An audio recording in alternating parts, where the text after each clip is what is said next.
स्वागत है आप सभी का। यूपी ट्रिपल एस सी मुख्य सेविका भर्ती को लेकर के बात करेंगे। और एक जो खबर वायरल हो रही है कि भर्ती को रद्द भी किया जा सकता है, यानी नए सिरे से नोटिफिकेशन जारी करके नए सिरे से आवेदन भी लिए जा सकते हैं। इस तरह की न्यूज़ जो है वायरल हो रही है विभिन्न प्लेटफॉर्म पर। तो आप सभी को बताते चलें कि आज से कुछ महीने पहले नियमावली में संशोधन को लेकर के एक प्रस्ताव प्रपोजल शासन के पास एक पत्र भेजा गया था, जिस पर अभी तक शासन से फाइनल सहमति बना करके कोई भी जवाब नहीं आया है कि नोटिफिकेशन के अनुसार कला स्नातक वर्ग को शामिल करना है। तो क्या इस भर्ती में विज्ञान स्नातक वर्ग वाले भी एलिजिबल होंगे? और विशेष करके आप सभी जानते हैं बाकी में तो स्नातक कला वर्ग ही लिखा आता है, बाकी जो विषय है, लेकिन एक जो विषय है होम साइंस वाला, इस सब्जेक्ट में आप देखेंगे तो विज्ञान वर्ग भी लिखा आता है स्नातक में। तो दिक्कत यहीं से आई थी। और आप सभी जानते हैं कि इसमें वे अभ्यर्थी अपने आप को इस भर्ती में शामिल करने और एलिजिबल करने की मांग किए थे। उसी के बाद से ये नियमावली में संशोधन वाली जो प्रक्रिया वो चल रही थी। अब यहाँ पर देखिए आगे जो कुछ भी होना है आपकी भर्ती में वो पूरी तरह से शासन के ऊपर निर्भर है। शासन से जैसा निर्देश मिलेगा माननीय आयोग की तरफ से, उसी तरह से आपकी भर्ती प्रक्रिया आगे बढ़ाई जाएगी। और एक चीज़ यहाँ पर ये ध्यान देने वाली बात है कि एक बार भर्ती का नोटिफिकेशन आने के बाद उसमें कोई परिवर्तन करने की स्थिति में उसमें कोई नया विवाद उत्पन्न न हो। जैसे आप देखेंगे हमने एग्जाम्पल दिया था आप सभी को कि वन दरोगा भर्ती में ज़्यादा शॉर्ट लिस्टिंग करना चाह रहे थे आयोग। उन्होंने शासन से पूछा भी, लेकिन शासन से मना कर दिया गया। क्यों? क्योंकि वहाँ पर फिजिकल था, ज़्यादा अभ्यर्थी शॉर्ट लिस्ट करेंगे ताकि फिर फिजिकल के बाद भी कुछ अभ्यर्थी उसमें बाहर होंगे, तो फाइनली सभी सीटें फुल हो जाए, यानी अधिक से अधिक अभ्यर्थियों को मौका देने के लिए सोच रहे थे। लेकिन एक ही भर्ती यानी एक ही पेट 2021 से जितनी भी भर्तियाँ हैं सब में सेम रूल फॉलो करने के लिए बोला गया आयोग से। सेम चीज़ें आगे देखिए आप, कनिष्ठ सहायक की भर्ती है, इसमें एकेडमिक का हटना लगभग तय है, लेकिन पुरानी भर्ती के लिए ये रूल लागू नहीं होगा। जो नई भर्ती आएगी पेट 2022 से और उसके पहले पहले तक ये शासनादेश के माध्यम से जूनियर असिस्टेंट कनिष्ठ सहायक भर्ती से एकेडमिक को हटा दिया जाएगा। उसके बाद फिर वही रूल नोटिफिकेशन के माध्यम से आप सभी को देखने को मिलेगा। यानी जो भर्ती प्रक्रिया गतिमान है, प्रोसेस में जो भर्ती चल रही है उसमें किसी भी तरह का परिवर्तन नहीं करना चाहते हैं शासन की तरफ से, ताकि भर्ती में कोई नया विवाद उत्पन्न न हो।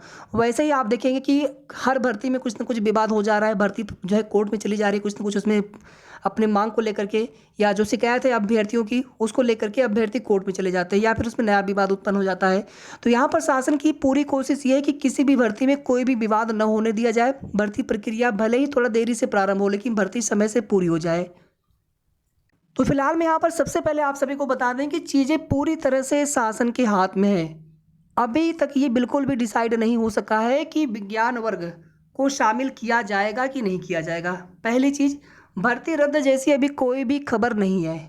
भर्ती रद्द जैसी कोई भी खबर नहीं है। ये जो कुछ भी न्यूज़ वायरल हो रही है, अब जहाँ से भी वायरल हो रही हो, लेकिन ऐसी कोई खबर नहीं है भर्ती रद्द जैसी।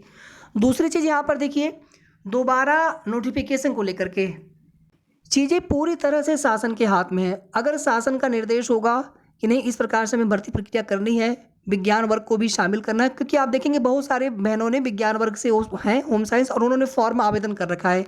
आप सभी के कमेंट भी हमने पढ़ा कि क्या हम एलिजिबल हैं कि नहीं है। तो इसके लिए आप सभी को थोड़ा सा इंतजार करना होगा। एक यहाँ पर देखिए और सवाल होते हैं आप सभी के कि स्नातक में 2 वर्ष तक ही वह विषय है।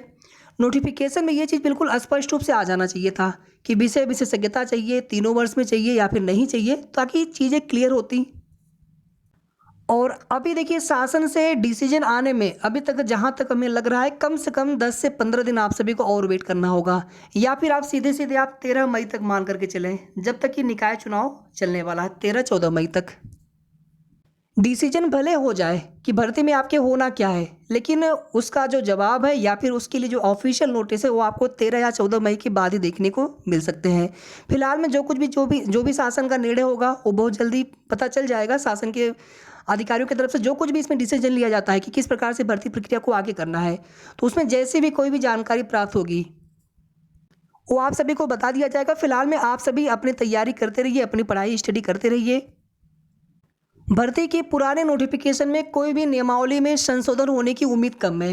ये चीज़ें हमने आपको पिछले 2 वीडियो के माध्यम से बताई थी। लेकिन विज्ञान वर्ग को शामिल करना भी चाहते हैं शासन की तरफ से।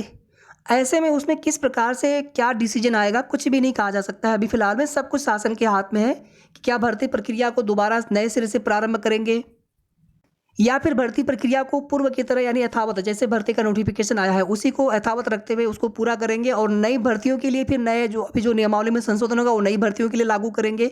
दोनों ही चीज़ें हो सकती हैं। तो जो भी जैसे भी आगे की सही और ऑथेंटिक जानकारी मिलेगी हम आपको सबसे पहले उसकी अपडेट देने का प्रयास करेंगे। और ये सब चीज़ें कंप्लीट होने के बाद ही आप एग्ज़ाम डेट चाहे शॉर्ट लिस्ट की बात जो कुछ भी होगी वो जानकारी आप सभी को दे सकेंगे। फिलहाल में हमने आप सभी को बताया था कि 10 से 15 दिन में सब कुछ क्लियर होने की पूरी उम्मीद है। इसको देखते हुए यानी इस चीज़ को मानते हुए कि अगर ऐसा हो जाता है तो उस स्थिति में जुलाई तक आपका एग्ज़ाम होने की पूरी संभावना है। अगर जुलाई में एग्ज़ाम डेट लगता है तो आप सभी जानते हैं कि 1 से 1.5 महीने पहले शॉर्ट लिस्टिंग की नोटिस आ जाएगी और शॉर्ट लिस्टिंग की प्रक्रिया लगभग 2 महीने पहले स्टार्ट हो जाएगी। मतलब नेक्स्ट मंथ से शॉर्ट लिस्टिंग की प्रक्रिया स्टार्ट हो जाएगी और जून में आप सभी को शॉर्ट लिस्टिंग की नोटिस और एग्ज़ाम डेट। लेकिन ये तभी चीज़ें होंगी जब यहाँ पर शासन से निर्णय आ जाए, डिसीजन आ जाए। और इसमें यह भी देखना होगा कि अगर इसमें कोई परिवर्तन हुआ या नए सिरे से अगर प्रक्रिया शुरू करनी पड़ी तो उस स्थिति में और भी देरी लग सकती है आपकी भर्ती में। फिलहाल में अभी आपको कुछ भी मान करके नहीं चलना है। जो अभ्यर्थी जिन बहनों ने आवेदन किया है इस भर्ती में आप लोग केवल और केवल अपनी तैयारी पर फोकस करिए। आगे जैसे ही कोई भी ऑथेंटिक जानकारी मिलेगी हम आपको सबसे पहले अपने चैनल के माध्यम से सबसे पहले आप सभी को अपडेट उसकी दे देंगे। तब तक आप सभी अपना ध्यान रखें। वीडियो को आप लोग लाइक शेयर कर दिया करें ताकि सभी तक सही जानकारी पहुंचे और अगर आपने अभी तक चैनल को सब्सक्राइब ना किया हो तो जरूर सब्सक्राइब कर लेंगे। धन्यवाद।